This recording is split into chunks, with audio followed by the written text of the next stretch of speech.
I'd like to welcome everybody to the second session on the book of the month, or we could say the book for change, is I Am Not My Thoughts by Dr. Dick Dalton. And sitting here next to me is Dr. Dick Dalton. And we were discussing the book last time we talked about You Are Not Your Thoughts, or I Am Not My Thoughts. So that can apply to all of us. So we discussed that, and that is part one of various chapters in the book, and I thought that we would talk a little bit about how this book was laid out. And Dick, if you will kind of discuss that with us so that we'll know how, if we buy the book and we can get it on various places. I think, well, you may want to tell everyone how to get the book, I Am Not My Thoughts. Well, it's really only available on Amazon, and it's either in paperback, under $10, or you can get it as a Kindle book, which Kindle is a free app that you can get on your phone or your iPad or whatever. And that's only, I think, $3, maybe $4, something like that. Very good buy. Yeah, I kind of like the Kindle because it has the color. There's a few things in it that are in color. Plus, it has some links in the book, and you can just click on the link right there on the Kindle and go to some place in the web that's connected to. So that's where you would get it. It's, since I self-published, it's not something you go to the bookstore and find. And as far as the organization of the book, it evolved for about, I guess, starting in the early 80s, I started making some little pamphlets, little fold over, 8.5 by 11, fold it in half, and you got a little pamphlet. And I did it for my teaching and for the health fitness consulting business I was in, as well as for some church functions. And it turns out that they became a series of topics. And so by the time I was ready to focus on writing this book, which came at retirement in 2015, I looked at those pamphlets, and then I looked at the ideas that I'd been teaching and created some more kind of like pamphlet things, and just started with that. And then it just organically found its organization. It's kind of amazing to me how it turned out, because I like it. I think it's cool. So as we have in the table of contents, we have 5 parts, and the first 4 parts have 4 chapters each, and the 5th part has 2 chapters. And so read some of the parts. Sure. Part 1, you are not what you thought. So we have some chapters in there. We see the world through our beliefs. Do you ever do things you don't want to do? We kind of talked about a lot of that right last time in the show. You are the gardener. So we had a little bit on that as well. And then who's driving your car? So these are, as you are seeing, analogies, like I'd mentioned last time. Analogies take the show. I mean, that's kind of the only way we can talk about thoughts is through analogies. Part 2, let's stop playing the deadly blame game. Chapter 5, suicide victims murdered. Chapter 6, the judging virus epidemic. And we introduced that last time. 7, consciousness. What do we control? Fascinating chapter. It turns out we only control less than 5% of our behaviors. All the rest is automatic, based on our subconscious and the habits that we've developed over our lives. Amazing that we are able to function as well as we do. I guess we're doing pretty well. And then chapter 8, do you have any misconceptions? Which is a fascinating chapter because it compares the language of conceiving a baby with conceiving an idea, because we use the same language for both. So you have a body of a baby and you have a body of knowledge. Ooh. So this whole chapter goes through various misconceptions that we get very young in our lives, and how that impacts the rest of our life. Maybe we want to change some of those things. Part 3, I just want to be happy, healthy, have peace of mind, love and be loved. So we have chapter 9, your mind is like a house. 10, stress is too much. 11, can you find yourself? A word that I use interchangeably with soul or individual or pod of consciousness. And then we have, what was it? Oh yes, and then circumcision of the heart. Fun thing in class. I bet. Talk about circumcision and the history of circumcision physically and all. And then slip in a Bible verse where in the Old Testament it says that God's going to circumcise your heart. Well, what a novel idea, circumcising the heart. So that's kind of a cool chapter if you're into circumcision. It actually is based on a question: is there any part of your heart you're willing to destroy? I think it's something like that. It's a Solzhenitsyn quote from, a Russian author. I think he's a Russian author. Part 4, keep asking questions until the answers make sense. That's part of the 5 strategies for intentional living. And strategy number 4 is to ask questions until the answers make sense. So in that, we have chapter 13, there are depths to understanding. 14, sleeping through a great revolution, which is cool. It's based on Martin Luther King Jr.'s talk, Are You Sleeping Through a Great Revolution? Compares Rip Van Winkle story, starts with that, and compares that story then to the revolution in values that was taking place in the 40s, 50s, 60s, and so on. Then we have chapter 15, Meme Wars. Now, back when this book was written, memes meant a little bit different than what you hear them today. Although, cool, the word meme is out in the news now. Oh, that was this meme, and you've been using that meme, and so on. It took years for that word to find a public forum. But it was a word made up by Richard Dawkins back in 1976, and he was trying to compare the word gene for physical information to ideas, but he wanted it to rhyme. And so he came up with meme, kind of a Greek offshoot. And so memes are cultural ideas passed from mind to mind through what kind of intercourse? Social intercourse.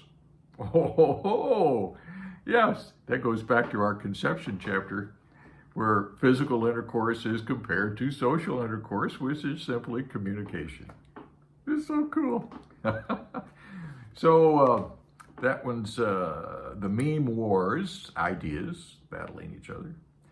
And then chapter 16 is kind of getting into the Bible business. it talks about the 4 depths of spirit. And I think the first sentence is something like, if you Google 4 depths of spirit in quotes, I don't think you're going to find any results. Why was that the very first thing that I was taught when I went to Bible study back in 1975? Well, I kind of introduced the why and the wherefore in chapter 16. Take it or leave it. It's not proselytizing. It's just a way to look at things. Part 5, the powers of neutral and longing. So, chapter 17 is the sweet spot of neutral. Not going forward, not going backwards, but just sitting in neutral in your mind in a very quiet, not trying to do anything. And it's sort of a, let's see if we can go there, because lots of interesting things happen when your mind is in neutral. Most meditation practices are trying to get your mind to neutral, whether they're the mindfulness, the new language of mindfulness, or back in the day we didn't have that word, but we had the same thing going on. And then the last chapter is called The Lure of Longing, and the power that it has in our lives based on things that we probably missed in childhood that we needed, but never quite got what we needed, and so it left a little hole, and we've looked for ways to fill it. And some people end up filling it with a drug or with other kinds of habits and high-risk kind of things. Other people find other ways to fulfill it. Reading books is sometimes very fulfilling to fill this void of whatever it might have been. Getting to know somebody really well. So that's the contents of I Am Not My Thoughts. This is just wonderful. Thank you for sharing that, because it gives us a little taste of what the book is about, so that we can say, hey, this is something I really want to know about or learn about, or maybe have a desire to make a change. And this is what why we have this as a book of the month. This is a presentation that from Counseling to Change. It's a Christian counseling service. We are centered in Missouri and Jefferson City and in Cape Girardeau. But we're looking for books that have the interesting facts and possibilities for finding change that you could incorporate in your life to make those changes. And as you see, some of the concepts here really help us to make a change, like I am not my thoughts. And just to give them a little taste about I get part 1 and the 4 chapters that we have designated. We did talk about them in our first session, but maybe just kind of reiterate I am not my thoughts, and why does that concept resonate? Can it resonate with me if I have more understanding on that concept? Where does that concept come from and why? All right. Chapter 1. Did we talk about Neil Simon's play? Yes, we did. Okay, so you all know that if you're born and everybody around you says you're stupid, that's what you're going to believe, because that's all you've heard. You're stupid. All right. Is it true? Doesn't matter. It becomes your truth. And so everything that you see about yourself or anybody else is based on that truth that you're stupid, or girls aren't good in math. ask this girl, PhD in some kind of a radiation science or I don't know, Nuclear engineering. nuclear engineering. All right, way beyond me. But we get taught those things that define who we think we are. Well, those are just thoughts that have conceived in our mind, because it's like we were all born with this big glue thing called faith. And whatever comes in just sticks there. Oh yeah, I believe it. Yeah, I believe that. Until something comes along in a conflict way. There's some people that actually very young started questioning things they were taught by their parents or their teacher or their minister or priest. And boy, those questions oftentimes didn't have very satisfying answers. For example. Let me give you an example. Okay. You got an example? I got an example. Oh, you got, okay. Okay. I was going to say, we probably were told, potentially, that you're not supposed to lie. Okay. So we have that concept in our mind. Mhm. And then we see the person that taught us, possibly, was lying. Somebody in our household, mom or dad. Let me build on that. Okay, go right ahead. In the part 2, there's a chapter on misconceptions I mentioned earlier. And one of those misconceptions is Santa Claus. Oh, yeah. So here's a true story. 1981, I'm teaching a stress class to a group of parents and grandparents at the United Methodist Church in Jefferson City, 8-week series. This is the 7th week. It's holiday stress. And they just heard me, whether I said it this way or not, they heard me say that they had all been lying to their kids about Santa Claus. And this wall had come up between us. Like, we ain't listening to a thing you say now. And a woman stood up, gray hair. She was kind of in the front on the right side, but she didn't address me. She was standing up to tell her peers, her friends, let me tell you what happened with me and my granddaughter recently. She came to me and she said, Grandma, Mommy and Daddy said that there was a Santa Claus and there really wasn't. And they said there was a tooth fairy and there really wasn't. And they said there was an Easter bunny and there really wasn't. Well, now they're telling me there's a Jesus Christ and a God. Grandma, is there really a Jesus Christ and a God? And she sat down. That's all she said. I had these big goosebumps like I have right now. I didn't say anything.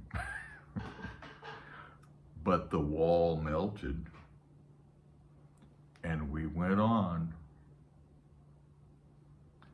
I had never heard anything so profound, I think, in my life, other than I'm not my thoughts. Well, and I was thinking about being at the brow of a hill and getting thrown over, and that helped. Savior came with my ideas and thoughts. She certainly saved my day. The point being that the kid had been lied to 3 times. Talk about the boy that cried wolf. And now she's asking Grandma if the parents are telling the truth. Well, something to mull over.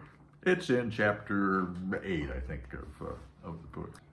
Anyway, do you have, how about driving the car? We haven't talked about who's driving the car. Well, let me ask you a question. It's a true-false question, folks. So I'm going to make a statement, all right? And you're going to kind of quickly respond with either true or false. Okay? So I'm just going to make a statement. Actually, it's going to be a statement about you. All right? Ready? You are your own worst enemy. True? How many raised their hand? True? Wow. I think most everybody raised their hand, Jan. How many say false? Oh, there's a couple people. Oh, I read your book. Oh, that's not fair, Jan. So I did this in class, year after year, semester after semester, class after class, section after section. Every class, 99.9% of the students said, it's true, I am my own worst enemy. So, how can you, in my right hand, be your own worst enemy in my left hand? Because the definition of an enemy is someone against us. Sort of paraphrase. It takes two to have an enemy. But I am an individual. I cannot be divided. Where did this idea come from that you are your own worst enemy?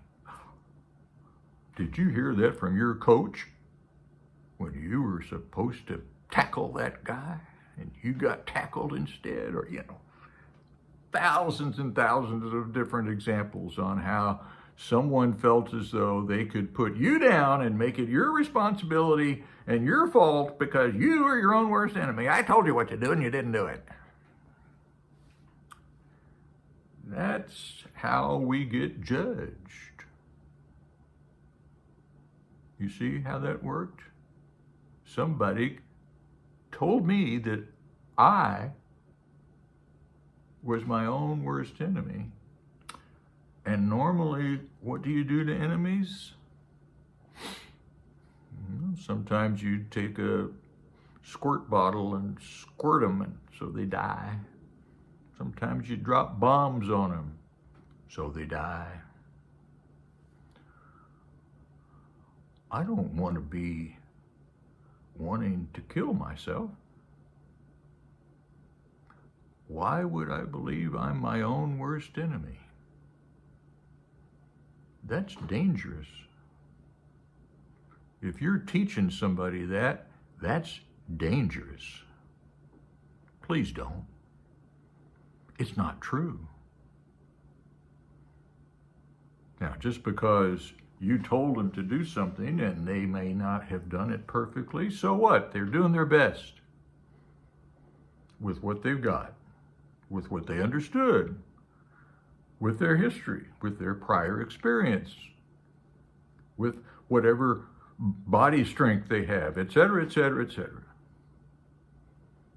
So you got no place to judge them. Please. You're infected with a judging virus. Please don't pass it on with a dangerous phrase like, you're your own worst enemy. And for my Christian friends, Jesus never said, you are your own worst enemy. If we want to quote the guy, if that's really even a quote, let's say where he said, you are of your father the devil. Oh, well, the devil is the enemy, okay? If you wanted to go from the Christian perspective. Regardless of how you want to go, that individual is not their own enemy. Thank you. Appreciate your understanding of that particular point, because in the chapter on who's driving your car, that's the main point. The main point to see that somebody's always driving our car. Some idea is always informing what we're going to do next. And so pick your chauffeurs carefully. Like Bob Dylan said, well, you gotta serve somebody, either the devil or the Lord, but you gotta serve somebody.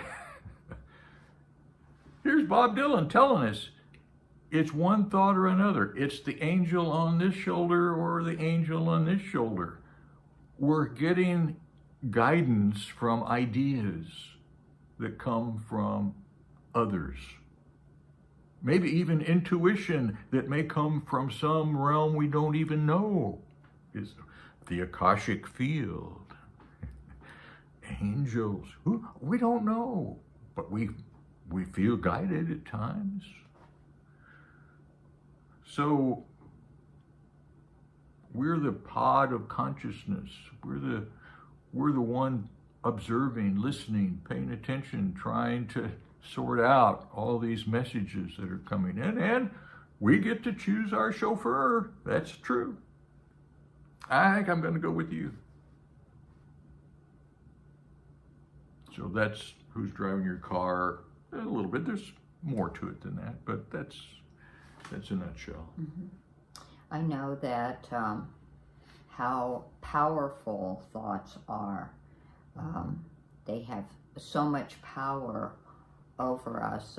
Maybe you can explain to us how powerful, where does the power come from in our thoughts, and why are they so difficult to maybe get rid of? I think that would be most helpful, considering suicide, for example. Well, suicide ideations. Let's make this our ending idea. Okay. Okay? And we'll go to another place in one of the chapters where I give the Native American story of, we'll use the grandmother. And the grandmother's with her grandson, and she happens to be wearing a necklace. And on the necklace are two wolf heads. And the grandson says, Grandma, why do you have two wolf heads on your necklace? And she says, well, there are two wolves struggling in my heart. One is a vengeful, angry, violent wolf. The other is a kind, loving, compassionate wolf. And the grandson says, well, Grandma, which one's going to win? And Grandma says, the one I feed.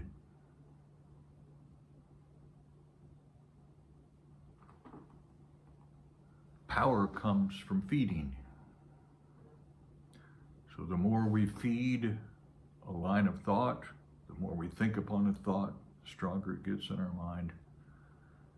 It gains power, whether that's a thought that condemns us and we feel self-condemned and that way, or whether we feel loving and kind and respectful and giving and all, that's a whole other line of thought, and we can feed that line of thought. So it comes kind of down to knowing that there are, let's call it, two wolves struggling in our heart, and that we really do have a choice as to which one to feed when we recognize that we have a choice. Mm-hmm. Most of our life we don't recognize that we have a choice. Mm-hmm. Well, thank you, Dick. This is, again, I am not my thoughts. You can purchase it through Amazon, and we'll start with part 2 on our next discussion. So thank you for joining us. We appreciate your time, and we hope these thoughts have some impact for you that you can apply in your life. Thank you, Dick. Thank you, Janice, and thank you all for paying attention. Appreciate you. Love, love.